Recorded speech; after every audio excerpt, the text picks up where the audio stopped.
Well, reports of antisocial behaviour in recent years have thankfully been declining, but we do take it very seriously because we think that the public are entitled to feel safe in their own communities, to be able to walk down their road or visit their local high street, go to the local park without feeling any sense of fear, intimidation or menace. And that's why we take antisocial behaviour as seriously as higher harm forms of crime. That's why the Prime Minister is going to be launching an antisocial behaviour action plan in just a few hours' time, which includes hotspot policing that we're funding, where police and council officers can surge into areas where there are high levels of ASB to prevent it and to deal with the consequences where they find it. We're funding the use of sort of instant restorative justice, out-of-court disposals, where people who commit antisocial behaviour will have to do community payback very, very quickly. So if they've been spraying graffiti, then get it cleaned up really quickly. We're also proposing to ban nitrous oxide, unless, of course, people are using it for legitimate commercial purposes, because we think that is partly fueling antisocial behaviour. It's being consumed on a very widespread basis. So we take this very seriously. We think the public take it seriously, and that's why we're announcing this plan today. You've been empowered 13 years. What's taken you so long? Well, as I say, antisocial behaviour, reports of antisocial behaviour have been falling in recent years, which is very welcome. Overall crime, actually since 2010, has dropped by 48%, according to the crime survey, which is also very welcome. But we're not complacent and we'd like to do a lot more.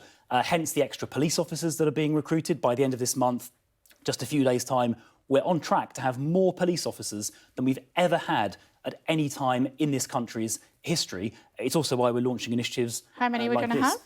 Sorry? How many police officers will we have? Well, we're on track to get up to about 149,000. The previous peak, which was in 2010, was 145,000. But we don't know the exact figures, but we're sort of on track to deliver that. OK. We'll know for sure by the end of April. Do you think the fact that you got rid of 21,000 police officers previously partly means that we've seen antisocial behaviour rise on the streets? Well, as I say, reports of antisocial behaviour have been going down. When George Osborne and David Cameron had to make those savings sort of in the years immediately after 2010, it was, let's remind ourselves, because the previous Labour government left the country bankrupt. So George Osborne and David Cameron had to make difficult choices. It's never a good idea to cut police, though, is it? But now the the economy has been doing better over the last few years. We've been able to invest in these extra officers, and we're going to actually have more police officers, as I said, by the end of this month. We're on track to have more officers than we have ever had at any time before in the country's history. But it's never a good idea to cut police, is it? Well, as I say, there were very difficult economic circumstances. The last Labour government bankrupted the country. Their then Chief Secretary left a note saying there's no money left. So, unfortunately, David Cameron and George Osborne essentially had no choice but to do that to make the books balance. We've now prioritised delivering record numbers, which is, I think, a really welcome step. It will help with antisocial behaviour that we're talking about today. It will, of course, also help with combating more serious crime as well. OK, let me put this to you, if I may. The vast majority of our police are amazing. And, thank goodness that we have the police service that we do here in the United Kingdom. But there are a few bad apples that we heard about last week. However, today, the Children's Commissioner has reported on black children being disproportionately affected by stop and search. And also, we were hearing about child Q, who was strip-searched while she was having her period. I mean, what do we do about that? Yeah, well, I'm deeply concerned about that. And I'm going to study Rachel de Souza's report very carefully. There are rules in place, the PACE codes, governing the way strip and search should be done. And it looks like Rachel, the Children's Commissioner, Rachel de Souza, has uncovered evidence that those codes are not always being complied with. That is of great concern to me. So I will be looking into that and discussing that with policing. In terms of how the numbers, it's worth keeping in mind that on average, there are about 2 of these strip searches a day. So we're not talking about huge numbers. Doesn't matter. But we, of course, that's right.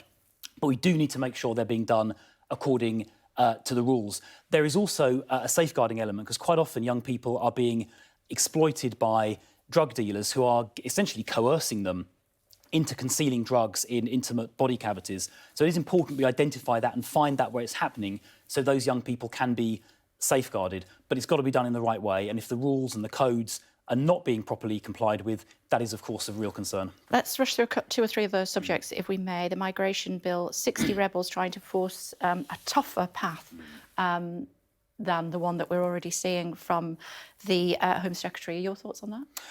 Well, I think this bill is very important. I think the public expect these small boats to be stopped. The Prime Minister, one of the Prime Minister's 5 priorities is to stop the boats, and this bill is designed to deliver that. I don't think anyone could doubt the Prime Minister's commitment or the Home Secretary's commitment. I think she, as I understand it, she is discussing these various amendments with members of Parliament. I'm sure she's, in listening mode, as always. But this bill is a well-designed, well-constructed bill designed to stop the boats, which the public, I think, expect the government to do. They're obviously listening to the Home Secretary. We're just hearing actually from our sources that they are dropping that amendment or attempted amendment to the migration bill, those 60 rebels. So there we go. Just as we're chatting to you, breaking news, I think we call it in the trade. Talk to me about the SNP leadership. Your colleague Michael Gove struggled to think of anything that Nicola Sturgeon had done well during her time in office. Can you think of something?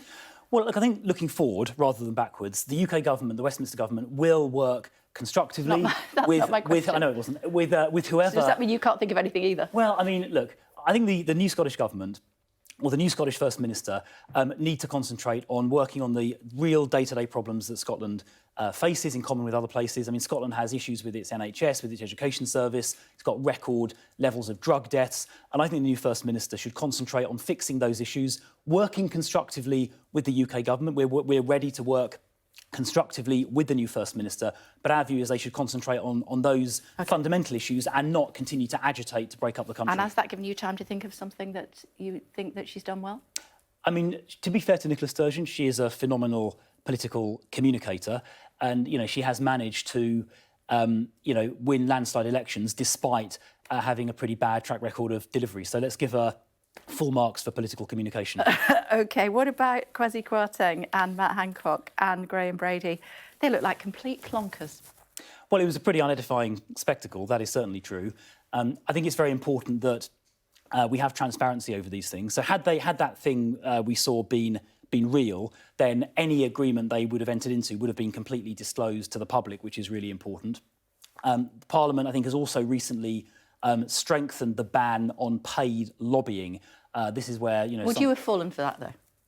Well, I hope not. I mean, well, to be honest, I hope not. I mean, it was pretty unedifying, as I say. Yeah, but they would have. They didn't actually break any the rules, though, did they? As far as I can tell, no, they didn't. But had they gone ahead with the proposed arrangement, it would have all been completely transparently disclosed. So journalists like you and others would have seen what was going on. And of course, there are MPs who do work that is quite important. So people like Maria Caulfield, one of my colleagues, does work as a nurse in addition to her job as a minister. Other people do work on their family farms. So there are things people do which are completely sort of reasonable. But yeah, what we saw on our TV screens in the last few days was not an edifying spectacle. No, is Matt Hancock worth £10,000 a day, do you think?